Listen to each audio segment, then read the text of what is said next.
Lukas pasal 15 ayat ke-11 hingga ke-32. Perumpamaan tentang anak yang hilang. Suatu ketika ada seorang ayah yang memiliki 2 orang anak laki-laki. Anaknya yang bungsu datang kepada ayahnya dan berkata, Saya ingin mengambil harta bagian saya sekarang juga. Ayahnya kaget, namun ayahnya tetap melakukannya. Ia membagi semua harta yang ia miliki dan memberikannya kepada anak bungsu itu, apa yang menjadi bagiannya. Lalu pergilah si bungsu meninggalkan rumah dan ia pergi ke tempat jauh.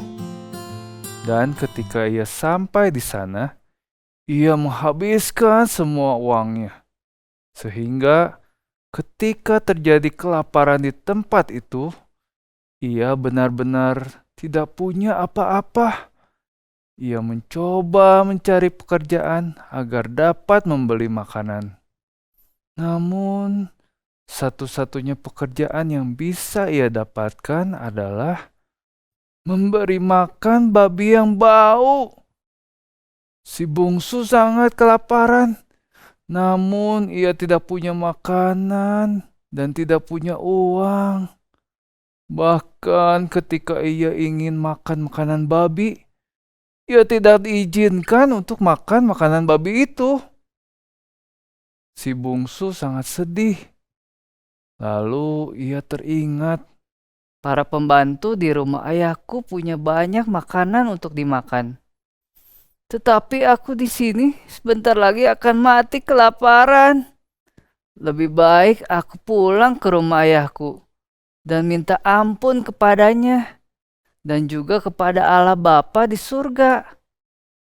Aku tidak pantas disebut anak ayah karena aku sudah meminta dan menghabiskan semua warisanku. Jadi aku siap bekerja sebagai pelayan Bapak. maka pulanglah si bungsu ke rumahnya. Dari jauh ayahnya melihat si bungsu pulang. Lalu berlarilah ayahnya dan ia langsung memeluk dan mencium anaknya itu. Ayahnya sangat senang anaknya sudah kembali. Bapak, maafkan aku. Aku telah berdosa kepada Engkau dan juga Allah Bapa di surga. Aku tidak pantas menjadi anakmu lagi. Lalu Para pelayan, cepat bawa kemari baju, cincin, dan sendal yang terbaik. Juga potonglah anak lembu yang gemuk dan marilah kita makan dan bersuka cita. Sebab anakku yang hilang telah kembali. Lalu pulanglah anak yang sulung. Ketika ia mendengar suara alat musik dan nyanyian, ia memanggil pelayannya dan berkata, Apa yang terjadi? Pelayannya menceritakan bahwa anak bungsu sudah pulang dan ayahnya sedang mengadakan pesta untuknya. Anak sulung sangat marah. Bertahun-tahun aku setia dan bekerja untuk ayah. Belum pernah aku melanggar perintah ayah. Tapi belum pernah ayah memberi aku seekor anak kambing pun agar aku dapat berpesta dengan teman-temanku. Tapi ayah mengadakan pesta bagi si bungsu yang sudah menghabiskan semua harta ayah. Anakku, kamu selalu ada bersama dengan ayah. Apa yang menjadi milik ayah juga adalah milikmu.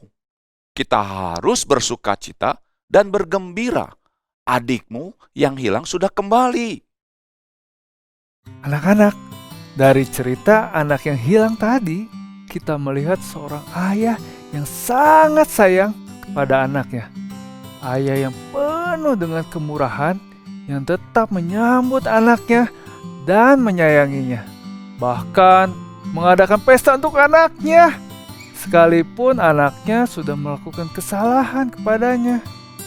Yesus menceritakan cerita ini untuk menggambarkan kemurahan Bapa kita di surga bagi setiap kita, orang yang berdosa.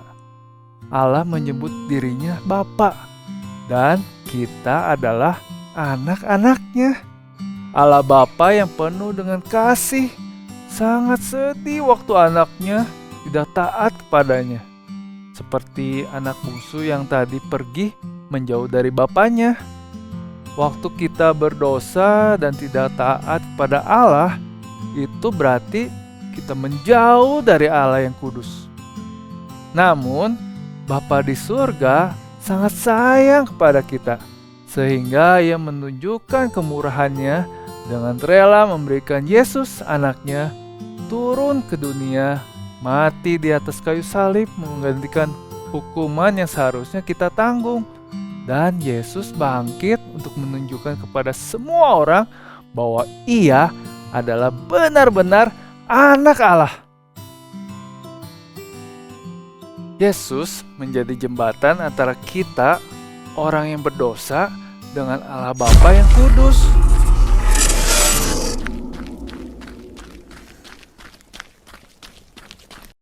Jika kita percaya kepada Yesus, maka kita akan diselamatkan.